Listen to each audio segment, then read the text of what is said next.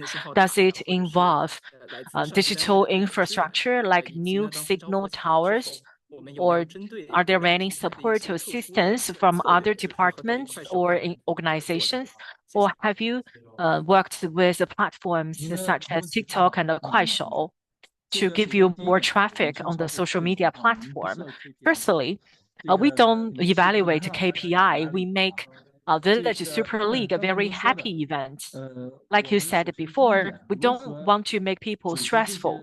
And how we are organizing the new media, the new farmers to communicate and advocate the positive energy and the core contents of Village Super League. Firstly, we've provided targeted training in order to improve their digital literacy in rural revitalization and in rural revitalization assistance. This is a very important component to educate them how to make short video, how to connect their video with the hot topics in the news.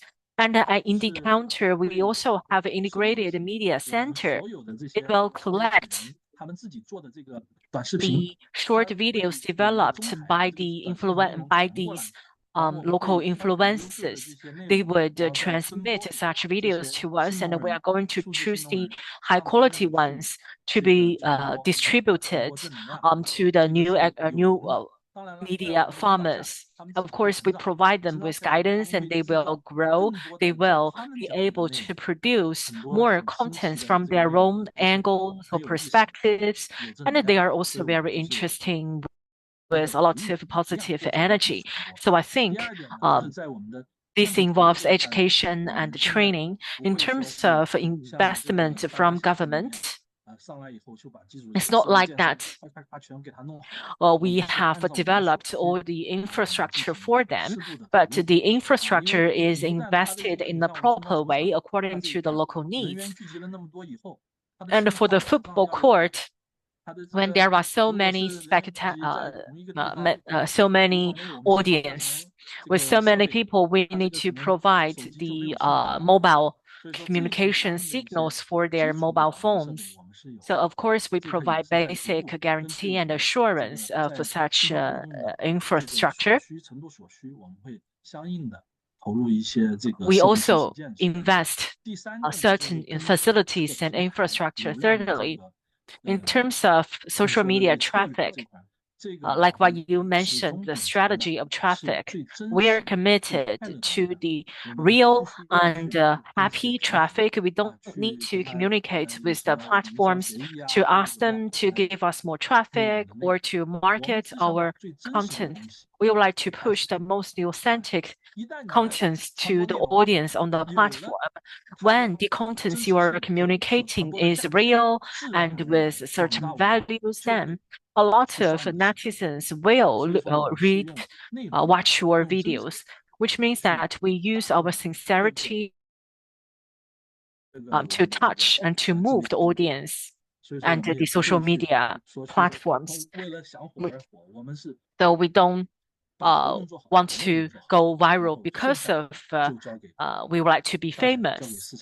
So we do our best to produce most authentic and interesting contents, and the rest will be decided by the market and by the audience. Thank you very much, Mayor Mr. Chen. County Mayor Mr. Chen, we don't have too much time, and I think you've delivered a very good presentation. You are able to see from your presentation that you've made a lot of relentless efforts to find a solution for poverty reduction. And when you have identified a pathway for poverty reduction, you are thinking about how to make it sustainable. And you also discussed how to retain and attract talents. Rongjiang County has made a very solid step. And I believe our students have learned a lot. And in the journey of exploration in this camp, you will have more questions to Mr. Chen, Mayor Chen, and in the end, you will learn that. So I visited your county last year and also heard your presentation today. And I think for local government official like you, because you keep the local people in your heart and to make the local people very happy. And I think this is a treasure for your local county with such a spirit, with such official that is dedicated to serve the local people should be able to inspire more people and should be appreciated by more people. Let's stop here. If we have further questions, we are going to forward those questions to you, and I believe you are going to provide us with your very informative answers. Thank you, Director Chen, and thanks to all the teachers and students from Tsinghua University. So this is the end of the first session for the evening. I can log off, right? Yes, please. You're able to leave the meeting. Thank you. Goodbye. 问邢书记好哈。好。好的，那个大家休息一会儿。我 maybe. So let's have a break. Already a very long time. It's like 10 minutes, right? Okay, so we can give our student 10 minutes for rest. Actually, our professor from Brazil have already online. All right, so you have 10 minutes rest and then come back, right? Yeah. Thank you.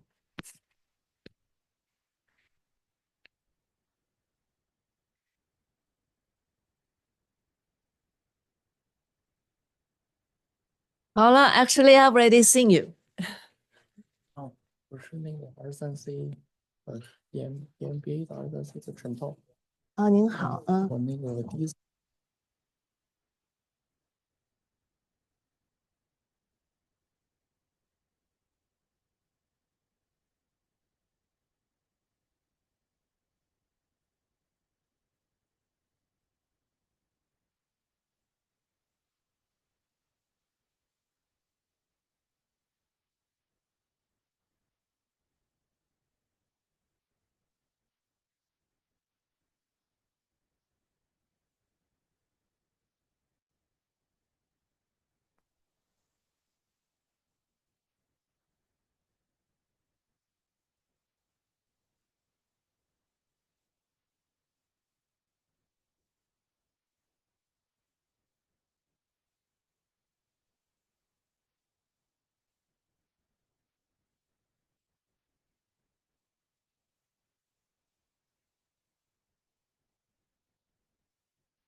Hello, Paula.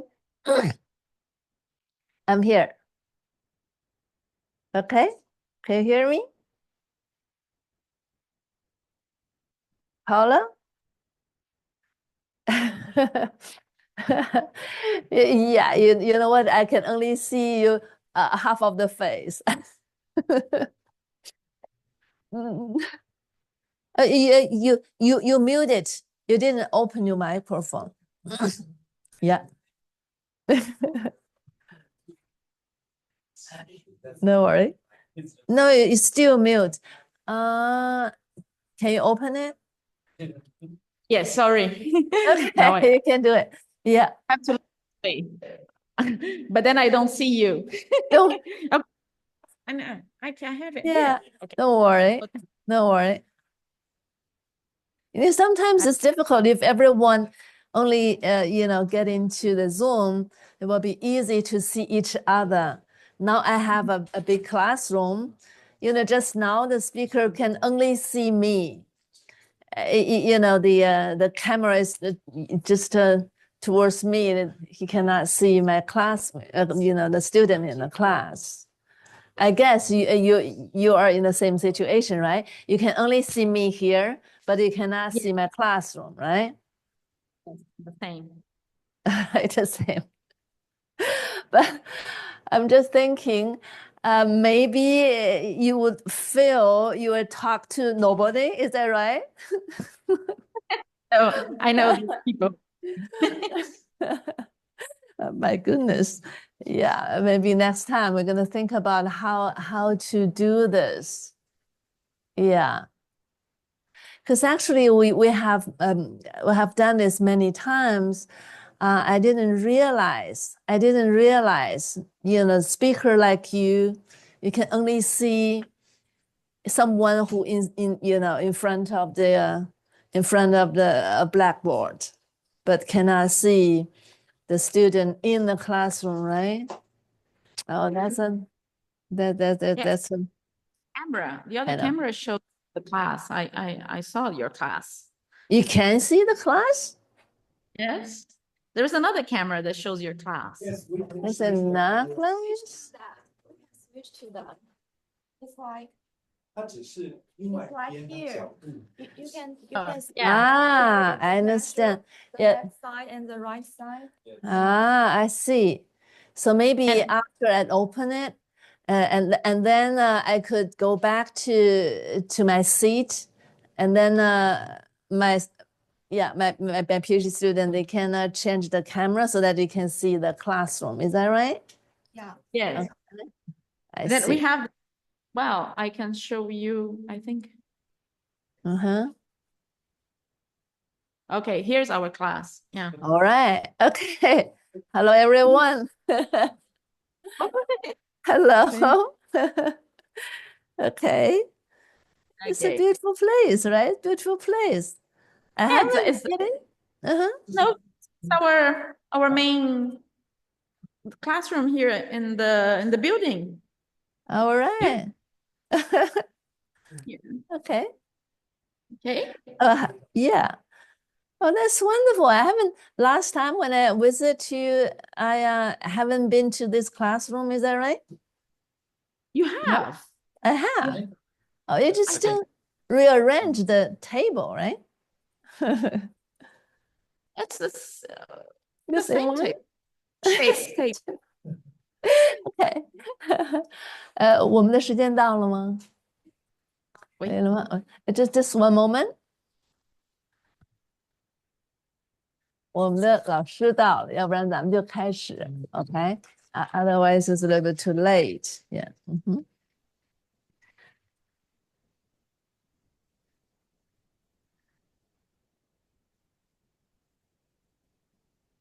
So maybe we can start our second session, all right?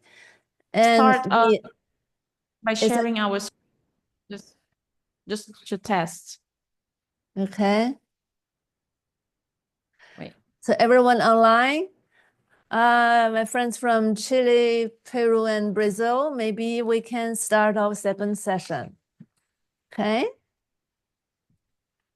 So we're shifting to English. Okay. Yeah. Can you our presentation? Yeah, very well. Very well. We can see it very clearly. Okay. Yeah. So Paula, you and your friends who gonna be the first? Yes, we'll jointly present. It's a Jointly joint. present. Okay. Jointly He will present. start speaking. It's Sir Pedro Fandinho from WEFR. Yeah.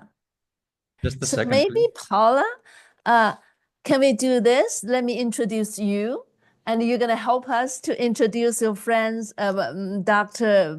Pedro Fandinho. I'm sorry, I do not know how to pronounce it in the right way. Is that fine, Paula? I'm gonna introduce you, and you're gonna help me to introduce your friends. Is that fine? Yes, fine. Okay. So let's begin, okay? Let's begin our second session. I'm In this sorry. session, We're adjusting the presentation here. Just a moment, okay? all right? We still need a minute. Perfect.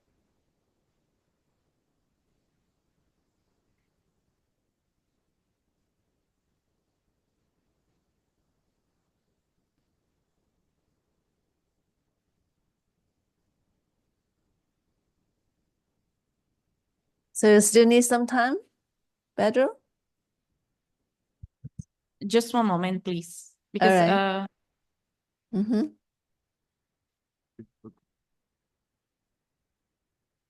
You know, sometimes you really depend on technology, and technology will really run you down. yeah. Okay.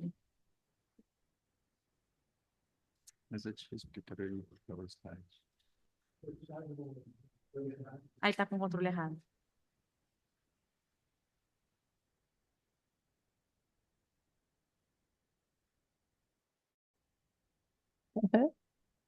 Okay, wait. Quer que eu sente? É, né? Okay. Okay. Okay, I will change the slides on the other. Okay. Let's start. And then eu sempre. Okay. So, Professor, please. All right. Okay, let's start our second session. We have two distinguished professors from Brazil, actually from Federal University of Rio de Janeiro, to be with us. Actually, let me introduce one of them, my dear friend, Paula Cavano. Is that right? Okay. Miss Paula Cavano is associate researcher at the National Institute of Science and Technology for Public Policy, Strategy and Development. He holds the doctorate degree and one of the master degree in economics from Federal University Rio, and another master degree in business economics from University Peel Mendes in France, right?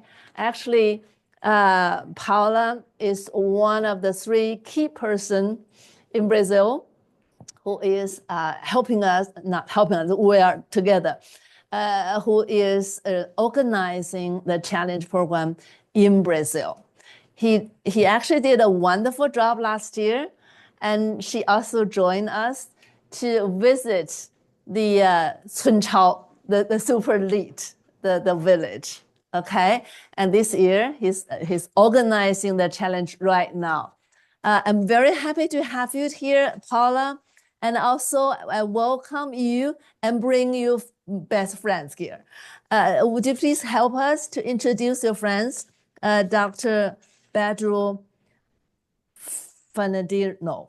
Anyway, yeah, please help us to introduce your friends. Sure. So thank you, Professor, for your kind words. We have here Professor Pedro Fandinho, who is professor at Dr. Pedro Fandinho, who is professor at the Institute of Economics and at the Brazilian College of Advanced Studies at the Federal University of Rio de Janeiro. He's also a researcher at the National Institute for Science and Technology and at SEDE. So now I will pass it over to him. Okay, both of you are very much welcome. So the floor are yours. Okay, so help us to change the camera. You can start. Thank you. Good morning. It's a pleasure to be here. I think it's good evening in China. Thank you for the invitation. It's the second time I participated in this event, actually. I was here last year, and it's a privilege for me. Well, the presentation Paula and I are going to make is not about a specific case. We're going to talk about some general trends and some stylized facts about poverty in Brazil, okay? It was based on a report I wrote for the World Bank a few years ago. I'm trying to change the slide, but I think I can. Now, yes, now it's working. Yeah. I think before we discuss the trajectory of poverty in Brazil, it's important to understand what it means, what lies behind this concept. What is poverty and who is poor? There are different measures to define who is poor. The most common one is the monetary poverty, which consists of income lines below which people are considered to be poor. These lines can refer to absolute poverty or to relative poverty. Absolute poverty lines consist of predetermined monetary values. For example, the famous $1 per day per person in the household. On the other hand, we have the relative poverty lines that refer, for example, to people who receive less than 50% of the median national income in any country.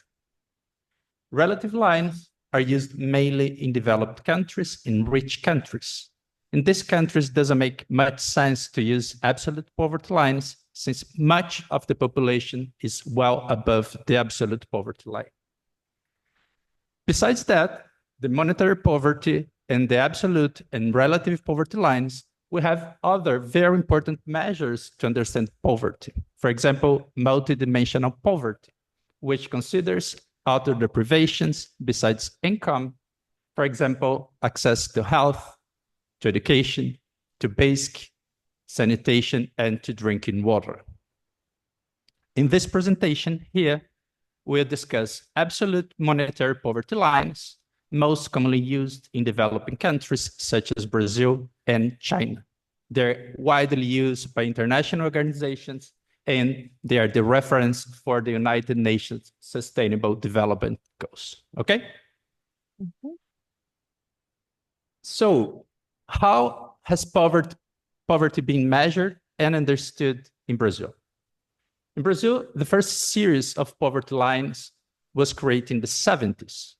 At that moment, the extreme poverty line corresponded to the value of a food basket with the minimum calories necessary to sustain a person. That was the extreme poverty line.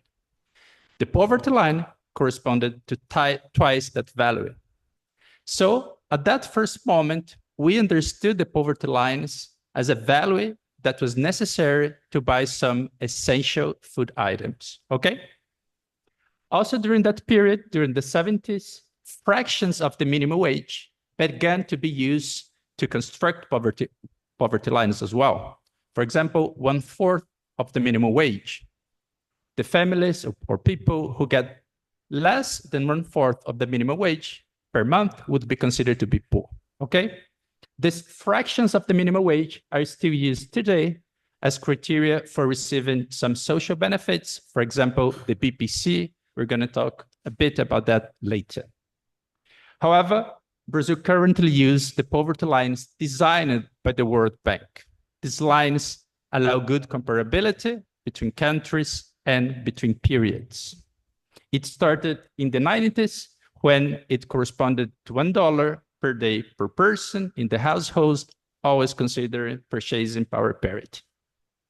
At this first moment, the World Bank considered a small group of very poor countries, And then they started to consider a bigger group of poor countries.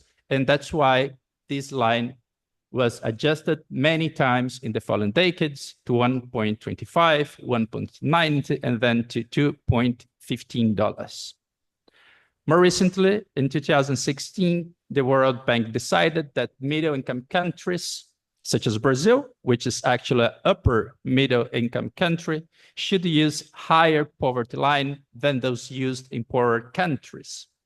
They realized that in developing countries, the economic situation was very different than the economic situation in very poor countries. That's why it was necessary to think about different poverty lines.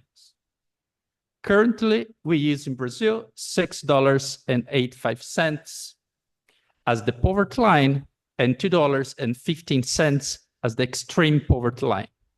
These are the official lines, and they are used as references for other poverty lines also used in Brazil. Okay? So, as you can see, there are different ways of measuring poverty and for understanding poverty. There is no unequivocal value to define who is poor. The appropriate line depends on the objectives of the researchers and on the objectives of the policy makers. Poverty is a very complex phenomenon that can and should be investigated through different lenses. More important than precise poverty lines in general are general levels and trends. And now Paula is going to talk a bit about general levels and trends in the trajectory of poverty in Brazil.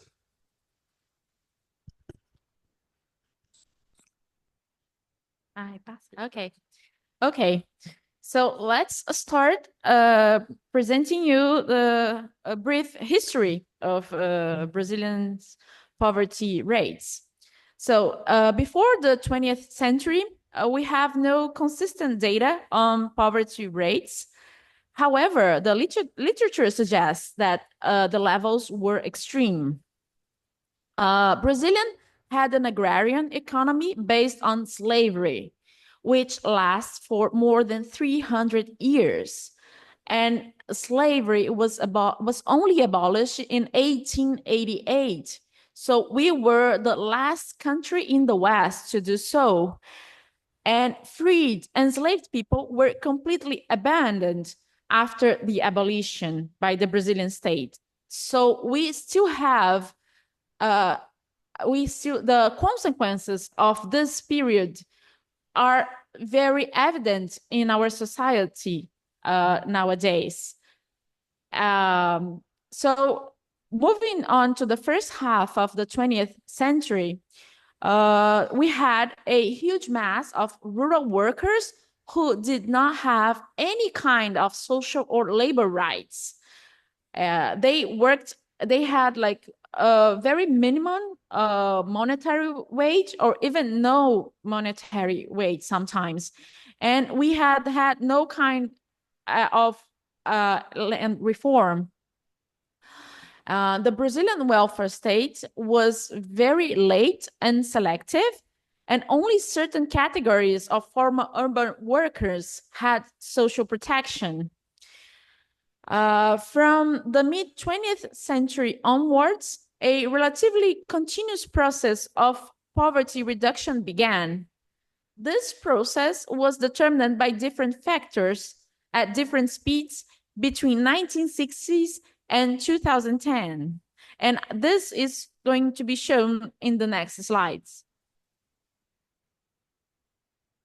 Okay, so starting with 1960s and 70s, in this period, we had a very strong economic growth driven by developmental state policies. It is difficult to talk about precise values because only the decennial census was available and the poverty lines were not comparable. However, there's no doubt about a substantial reduction in poverty. The main driver was economic growth, which was much higher than the world average between 1965 and 1975, with an average of 8% per year. So when we see the graph, we see that the blue line, which Brazil GDP growth, was above the red line, which was the world average GDP growth during this period. But it is very important to highlight that along with this economic growth, there was a rapid process of industrialization and urbanization. Because here I do like to highlight that it's not any kind of economic growth that will lead to poverty reduction. It depends on which sectors are the drivers of this economic growth. So for instance, if it's this an extractive sector that drives economic growth, there probably won't be any kind of poverty reduction. But in this case, it was industrialization and urbanization. So workers left the countryside in search for better living conditions and higher wages. This partly explains the problems of disorderly urbanization, informality, and access to housing that we see until today in Brazilian major cities. And the result of this process was a significant reduction in rural poverty. It is important to mention the context of this period where we were going through a military dictatorship from 1964 to 1985. And at the time, the government did not have policies aimed at poverty reduction. Part of the population remained without social protection. And despite poverty reduction, inequality had increased due to government repression measures. Reduction in poverty could have been much greater had there not been a significant increase in inequality. Moving on to the next decade, 1980s, was a period of hyperinflation and when we faced a severe foreign debt crisis. From the 1980s, we can use the World Bank poverty lines, which we see in the graph. It is this red line on top, is the World Bank poverty line. Then we have the blue line, which is our national line, poverty line, which was discontinued in 2013. And then the bottom lines, which are the dashed ones, they show the extreme poverty lines.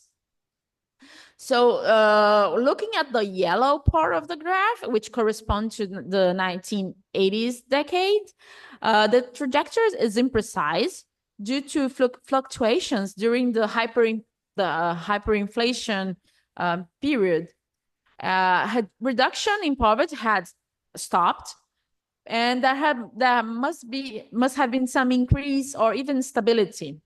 The main factors for this were the weak economic growth because of the foreign debt crisis and the inflationary crisis, which mainly affect the poorest strata of the population, who are the less able to protect themselves from inflation. It is important to highlight from this period that in 1985, we had the end of the military dictatorship. So comprehensive steps towards the political and social inclusion of the poor were only taken as a result of democratization. The most vulnerable sectors of society began to be heard.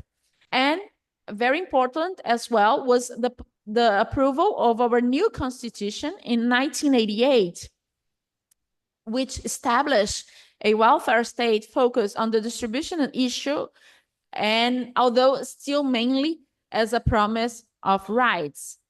Public policies started to focus on the inclusion of the poorest population, and the minimum wage became the reference value for some social security benefits like pensions and transfers to people with disabilities. Those transfers could not be lower than the minimum wage value, and that was a very, very important measure. So we arrive in 1990s, And then we have this implementation of neoliberal policies. And in 1994, price stabilization was finally achieved by the launch of the Rio Plan. This brought a pronounced reduction on poverty, despite the low economic growth of the period. We can see on the yellow part of the graph that all the lines, they show this downward trend on poverty. And this control, and it was mostly due to the controlled inflation, which will also be important for the reduction observed in the following decades. Also, during this period, we had the first conditional cash transfer program, which began to be formulated, although it's still in a very residual form. Now I'll pass it over to Pedro, who will talk about the more recent period. Thank you, Paula. So the 2000s. As you can see with the red line, the World Bank poverty line, there was a very deep and sustained reduction in poverty between 2000 and 2014. Poverty rates fell by half. If you can see in the graph, the yellow zone, the poverty was about 50% of the population in the 2000, and it went to about 25% of the population in 2014. It was really impressive. Extreme poverty reached minimal levels. We can see in the dotted lines in the graph that it reached less than 5% of the population. It led Brazil to celebrate its exit to the United Nations hunger map.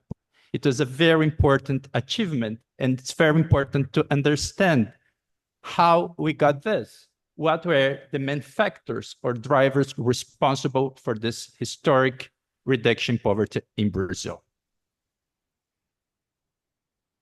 So, sorry, I think, yes, that's right. So we can highlight three main factors.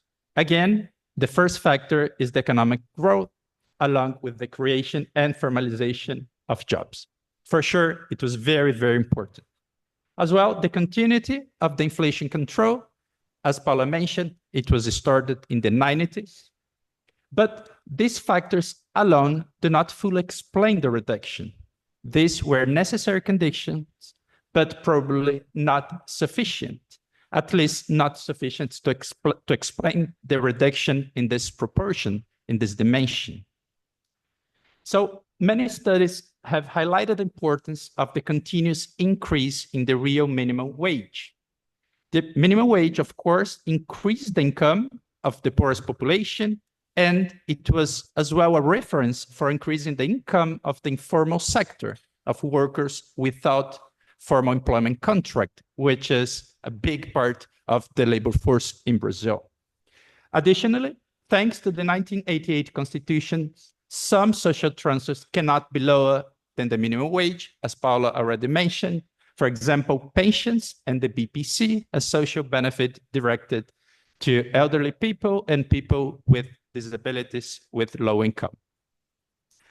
The third factor, which was important as well, is the expansion of the conditional cash transfers programs. Here I'm talking specifically about the Bolsa Familia program. It was really relevant, mainly to explain the reduction in extreme poverty, since the amount of the benefit is really low.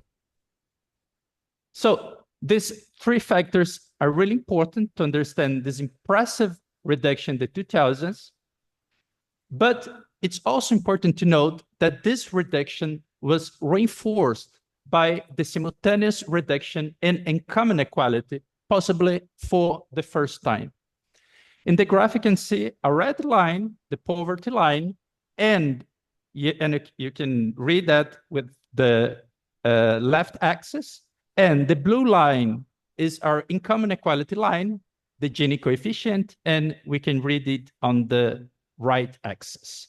So we can see that this reduction was simultaneous, and that this impressive reduction in income inequality reinforced the impressive reduction in the poverty rates.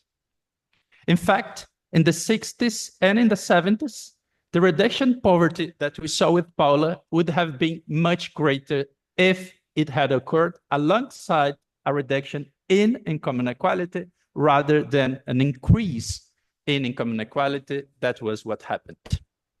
So coming back to the 2000s, this virtuous moment, therefore, is explained both by favorable economic conditions and by public policies and institutional configurations inaugurated by the 1988 constitutions. I'm talking specifically, or more specifically, about the direct and indirect effects of the minimum wage. And just to finish this last decade, what we can say now about the trajectory of poverty in Brazil from 2014 to today. Since 2014, Brazil has gone through a series of very important transformations. We had a very deep economic recession, the impeachment of an elected president, the rise of an extreme right-wing government, the Bolsonaro government, and of course, the COVID global pandemic. These very important transformations led to several inflections in the poverty rates in the period. As you can see in the graph, there was an increase and then some instability, and then you can see a fast reduction due to the emergency aid implemented during the pandemic, and then we can see a new increase and a recent reduction with the return of the policy of straightening the minimum wage and expanding the Bolsa Familia program with this government. So we can see that this is a very confusing period with a lot of inflections. It is still too early to know whether poverty reduction will continue and at what pace. For us, what seems certain is that this reduction will depend on adequate economic conditions, as we saw, and more crucially, on the role to be played by the Brazilian state with the right public policies. Thank you. That's it.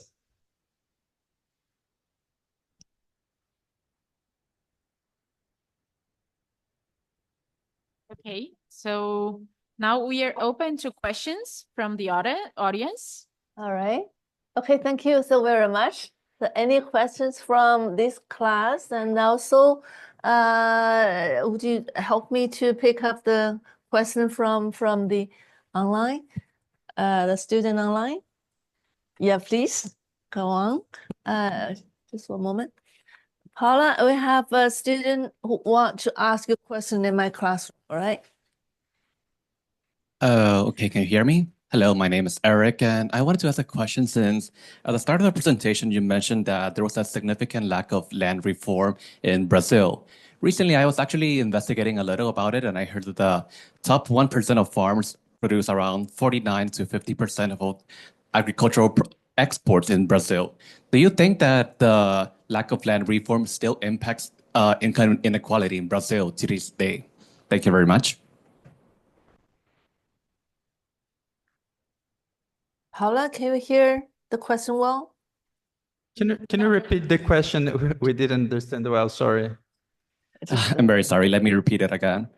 At the start of the presentation, you mentioned that part of the reason there's income inequality in Brazil was that due to the lack of land reform.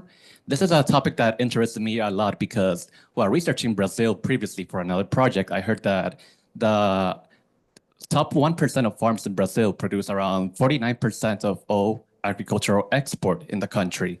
Do you think that the lack of land reform up until now is still affecting income inequality and poverty in Brazil? Yes, for sure. But the question is that poverty was a rural phenomenon in Brazil until the 60s, but it's not anymore. Brazil is very urbanized, and the people living in the rural regions of the countries is very small or relatively small. So now talking about poverty, it's an urban phenomenon. But if you want to talk about inequality, which is another subject for sure. Brazil is maybe the champion of land inequality in the world, and it helped us to understand both income inequality and wealth inequality, but I think these are different subjects. For poverty, the problem now in Brazil is more directed to the cities than to the rural regions of the country. That will be all. Thank you very much, sir. Okay. Thank you. Any other questions? Yeah, go on, please. There's a lady who have the questions there. Yeah, please. Hello, thank you, professors. Very interesting conversation and presentation. I wanted to come back to what you mentioned at the end towards the last decade and the fact that it's maybe too early to see or to foresee what's going to happen in Brazil. For the organizations or populations that try to find solution to keep on reducing poverty, how do you think that you can let's say, separate yourself from the fluctuation of government policies or economic growth? If you think long term, how can you detach yourself from those macroeconomic, let's say, fluctuations to think of sustainable ways to find solutions for long-term ongoing poverty reductions? Thank you. It's a very good question. I think the first point is that Brazil was using economic growth to promote poverty reduction for decades and decades, but it's not a public policy. And we saw that the poverty reduction that occurred because of the economic growth can be reverted. So we need structural changes more than the economic scenario. One of these changes is promoted by the real increase in the minimum wage. Because if you can make that the minimum wage is getting higher and higher, maybe you can change the social structure as well, the income inequality. I think is that the point. In Brazil, with the income inequality being so high, it's very difficult to see the problem of the poverty and try to find a solution just looking to poverty. We have to think about structural transformations that are related to the income inequality. We need, for example, another tax system. Our tax system is really regressive, and we have to think in some transformations that go beyond the economic growth. For you, I could think about a basic income more than the conditional cash transfer program, the minimum wage, and a complete transformation in the tax system.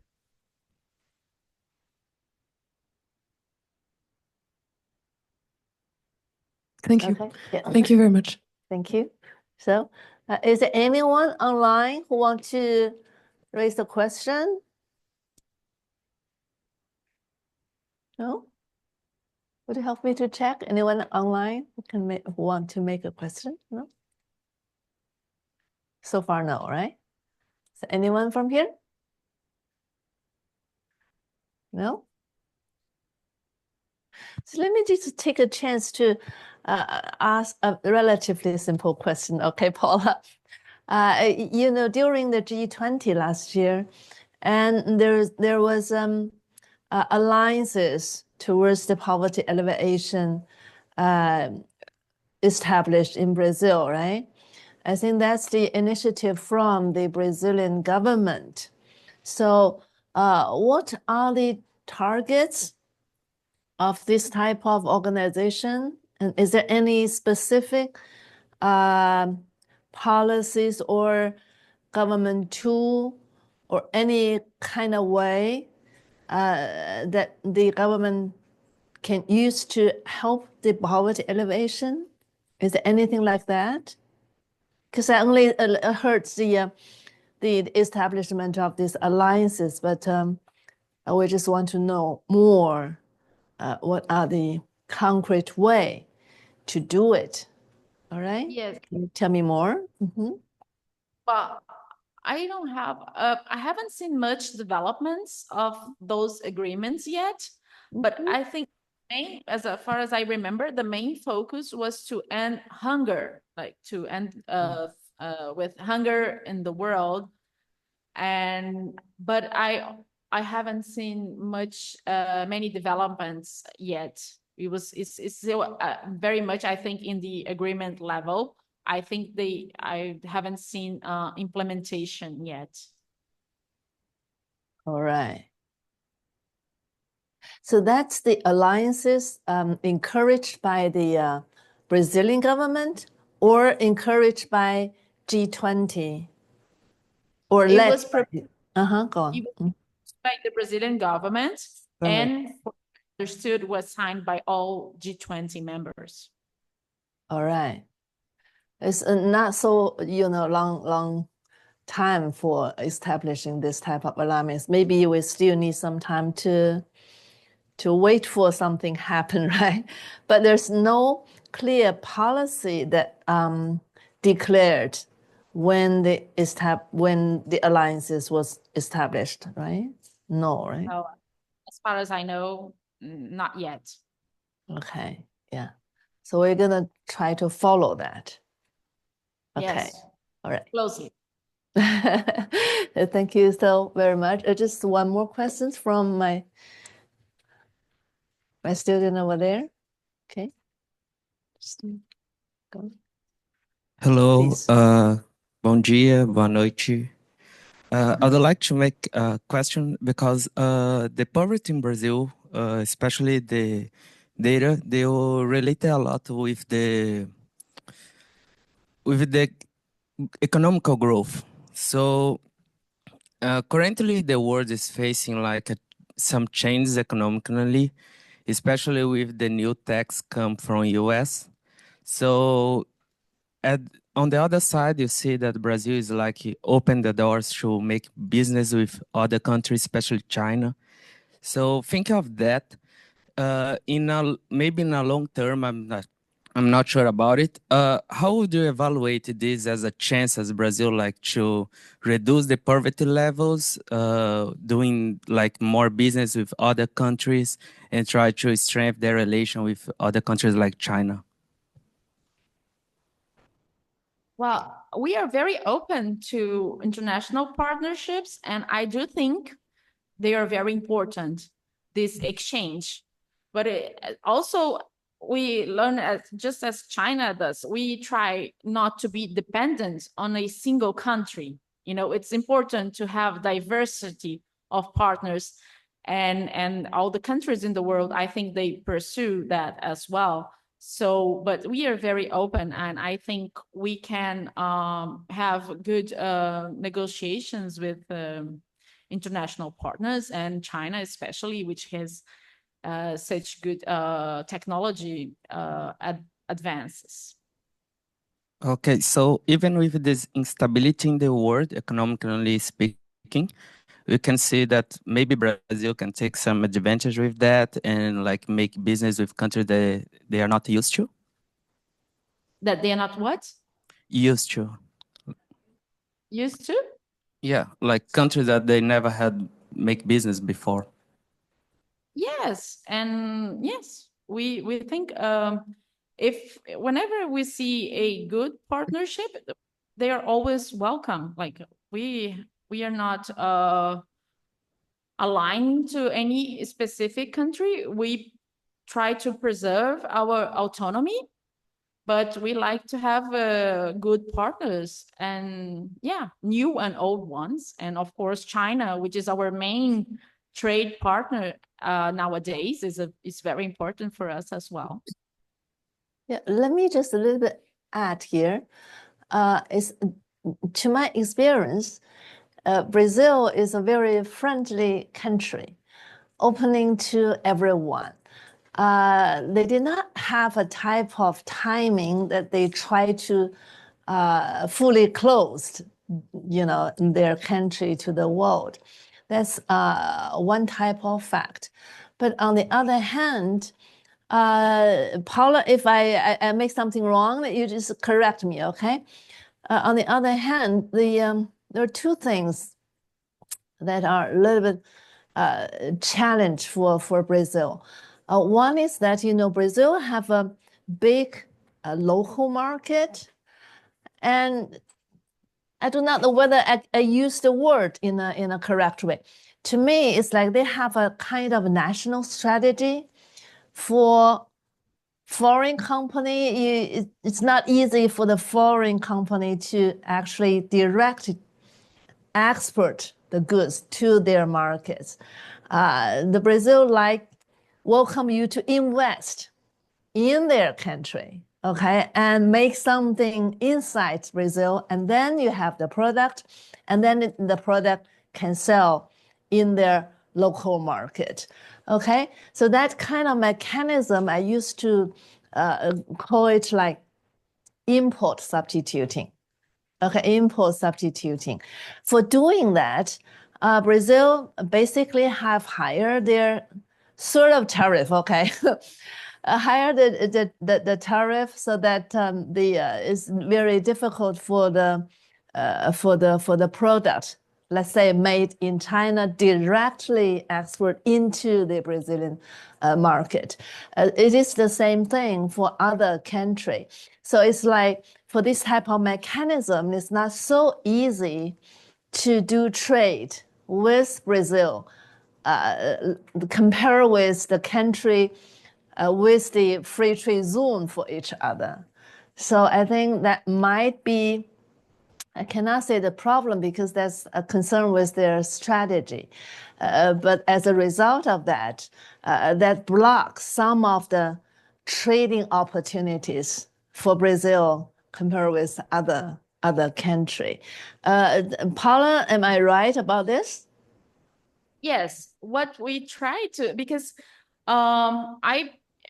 because like international investment, foreign investment per se, does not bring any kind of development to the host country if it's not regulated. So because you need to regulate foreign investment so you can have more benefits to the local population, like high quality job creations and other externalities.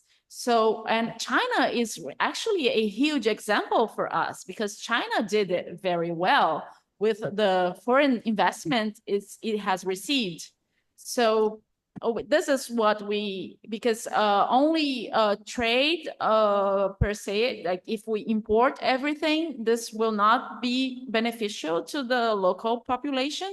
So we try having some conditions to, stimulate companies to produce here in our market. And then that creates very important spillovers to our economy. Yeah. Yeah. Personally, go on. The Chinese case very well. So I think China did a very good job on this matter. Thank you. Actually, they put according to your question, is like try to put the connection between the poverty alleviation with the economic growth, or more precise, economic growth model. Okay, so combined with what I said and my friend Paula mentioned, it's actually like if you have a relatively big local market, you can use it more to create job, to do more value chain, try to create more value chain. So the policy that the Brazil is carrying is so-called appropriate for their country. Okay, so from the outsider, you might see that you can still see the tariff or these type of things. The outsider might say you have more protective, type of way there. But from their own country, they see it's the right way to go. But compared with relatively small country like Chile, they have they have a relatively small amount of the people and the relatively small market inside. There's not so much room to create different kind of industries within their country because they don't have the type of internal market to consume all of that. So the relatively small type of country might have different kind of economic growth model. That's what I think Paula will try to explain here. Is that right? Yes, right. And also, I try to highlight during my presentation, we want economic growth, but the more important than economic growth per se is the drivers of this economic growth. Because for instance, in the extractive sector, if you have a high rate of growth in the extractive sector, that does not usually translate into development and poverty reduction. You have to have growth in key sectors like those who have high productivity. So this is important because it's not any type of economic growth that translates into development. Okay, yeah, I agree. So you understand what we say here, right? Okay, fine. All right. So that's an interesting type of discussion here. If there's no further questions, maybe Paula and Pedro, thank you so very much. We can close this part. And also we can both work on the challenge program and to see what type of topic that our team, a student team, would choose. All right, and I believe we're gonna see more vivid story, vivid idea created by our student. All right. Oh, just one moment, Paula. Just one moment. I see friends online who raise the hand. Just one moment, please. Diana, are you there? I can see your hand there. Yes, Yeah, I'm please. right here. Okay, the floor is yours, please. Oh, Okay. hello. Yes, I would like to ask a question for the teachers, for the professors. Então, bom dia a todos. Eu sou Diana, da Colômbia. I'm from Colombia. So, I was in Brazil 2 years before in an exchange, and I was like aware of the problem of poverty and inequality in Brazil, especially parts of Brazil. So there is when universities come to improve, let's say, the situation there, providing scholarships for Brazilian people, specific region of Brazilian people, and also for foreigners. I would like to ask the bar, especially for foreigners, because Brazil is like the main country here in South America, especially talking about education, quality education. So I would like to ask if there is any scholarship or public strategy that Universidade Federal do Rio de Janeiro is currently or has currently available for foreigners to get directly into there. Thank you. Well, I'm not. Okay, if I understood, you're asking if there are opportunities for foreign students to be at the Federal University of Rio de Janeiro, right? I got this. So yes, we have like an exam to the entrance. And have some scholarships, but we just have foreign scholarships for masters and the doctorate, not for graduate level. Sorry. I'm not sure if I got this question well. Was that it was you were asking or not? Sim, yes. Yes. Essa foi a minha pergunta, é basicamente isso. The international office of the university would have more information on this. All right. So So Diana, you can try to search for the information from university's website, okay? So thank you for your question. So we come back just now. We're just trying to, because the students so far haven't got the question, and Paula and Pedro, thank you so very much for your lecture. It's very clear, and we had a very good discussion here. And then I guess when the international forum, a cross-border team have already formed, they're gonna try to touch the real poverty challenge in Brazil, in Chile, in Peru, and in China. So that they're gonna have more intensive discussion on, how to solve the problem, I think. You lecture here actually help us to understand more about the situation in Brazil. So thank you so very much. All right. Thank you. Okay. All right. So shall we close this session? It's fine, right? Okay. Fine. So thank you very much. Thank you. Thank you. Bye-bye. It was a pleasure. Okay, bye-bye. Okay, bye-bye.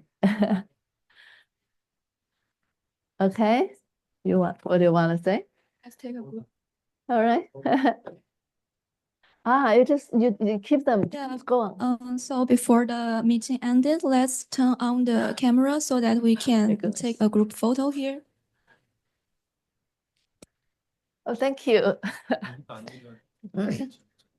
Thank you, Paula. Sorry, I forgot this part. Yeah, 咱们一起合, so let's get together. Okay. We just move ahead and then we have a picture together. We have a picture together. Come here. Come here. Come here. So the friends online, please turn on your camera, please. We are taking a group photo here. Oh, I should get them. My goodness. I will get this done. So maybe you say cheers. 3, 2, 1. 3, 2, 1. One more. 3, 2, 1. It's okay. All right, thank you. Unfortunately, they didn't open the. Okay, thank you everyone. Thank you. Thank you. Got into the team. Yes. I do have my team. Thank you, Paula. Bye-bye. Bye.